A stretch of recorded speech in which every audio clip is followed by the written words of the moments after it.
Right, morning guys and girls. So just my thoughts on Bitcoin this morning. So first of all, just want to look at that Fibonacci pull that we had from those significant highs in December to the lows, and you'll see we obviously the golden pocket presented some really strong resistance for those two pushes up, and then a little bit of resistance, and then we broke through. But just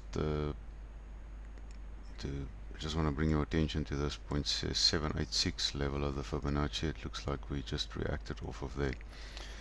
Then I have this trend line or resistance line up here from that high and that high. We've obviously made a new high, but there's some confluence there, and I think this is quite an important line of resistance that we need to break.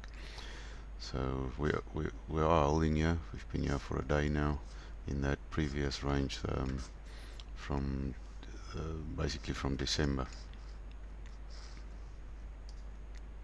And then we can just switch on that range and see how we're doing. I'm just going to zoom in slightly so that you can see we obviously pushed up to that trend line. That was our resistance, and it looks like that point of control from December, that December the 3rd range is our support.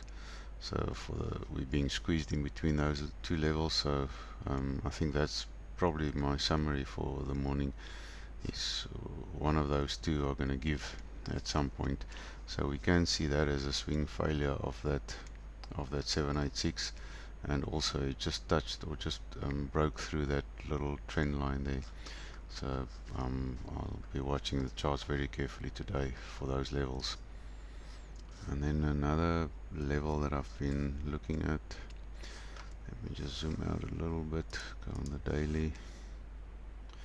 There's two speed fans that I want to switch on here. I'm just going to switch off some of those levels so we can just have a clear chart. The one is from the Corona low to the first all-time high that we had there on April last year. And then you'll see we've just managed to wick through on the daily on that 618 level, and it's sort of resistance to us now. And then I've got another speed fan from the lows of last year June to the all-time high, and then you'll see the 0.75 is just slightly up ahead of us there. And then I'm just going to zoom out a little bit again, and there's a Fibonacci channel.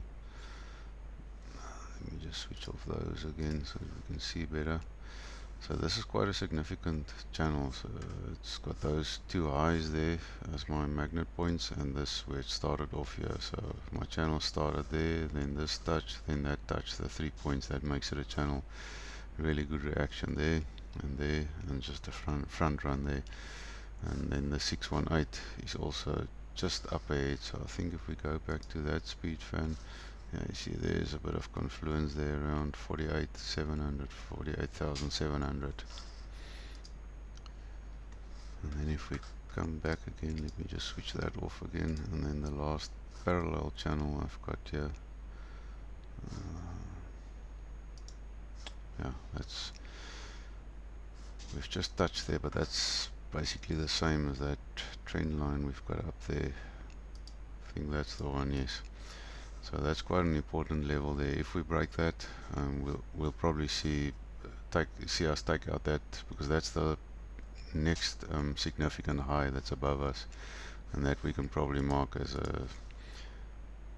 that's a potential swing failure pattern there. So if we manage to get above here, above this channel high, I don't see us not taking out that high. So that might be the high, and then we'll come back and retrace. Otherwise this channel will be our high. Maybe we've already had our high, and we're going to work our way down maybe to the midpoint and up. Let me just mark that out for you. So if that was the high, maybe the midpoint and back to the top, or we can retest this and come down to the bottom, retest that, and then go to the up. So that's more of a realistic pattern that Bitcoin can follow than just going straight up there, because that's not sustainable. Then we will just come back, just as hard as we went up. So I would rather want to see us just work our way slowly up. Yeah, obviously we can get above here and maybe check that, come down again, retest this channel, resistance, retest that level, and then go up. That's also making up a lot of time. And the most important thing about making up this time is then you build support for when you come back down again. So we build some nice support here, we spend some time there, a little bit of time there at the highs. So that's all support when you come back, if you make your way down back to the lows again. And that's what you want. You want to be stopped there and just make it like a little, build a range and then go back up again. You don't want to go straight up and straight down. That's like nearly impossible to trade that. Yeah, you can probably trade a breakout, but you've got to be in front of the charts, and you've got to be sort of lucky, because you can't really, you can't call those trades. Okay, that's it for the day. So you've got levels, keep your eyes on the charts, and we'll talk again tomorrow morning. Cheers.